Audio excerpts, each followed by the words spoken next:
வசதி வாய்ப்போடு வாழணுமான்னு கேட்டான். காசு பணம் உங்களிடத்தில் வசதி வாய்ப்புகளாக இருக்க வேண்டுமா?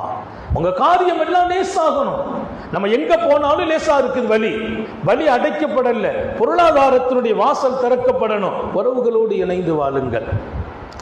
உறவை நாம இணைவது, நம்ம குடும்பத்தில் போய் பழகுவது, அவங்க கூட அன்பு காட்டுவது, அவங்களை விரோதமாக பார்க்காமல் வளருவது, இதெல்லாம் என்னுடைய பொருளாதாரத்தை கூட வளர்க்கும்.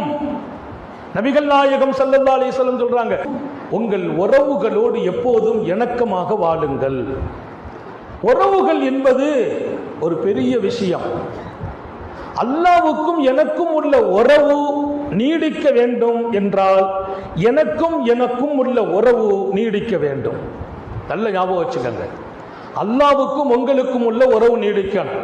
நீங்க எத்தனை தொழுகை, எத்தனை நோன்பு, எத்தனை தர்மம், எத்தனை மார்க்க சேவை செய்தாலும் அவனுக்கும் உங்களுக்கு ஒரு உறவு ஏற்படும். அந்த உறவு நீடிப்பதற்கு உங்கள் உறவோடு நீங்கள் இருக்க வேண்டும்.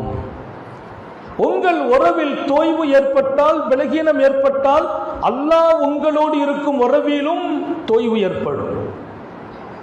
யார்? நபிகள் நாயகம் ஸல்லல்லாஹு அலைஹி வஸல்லம்.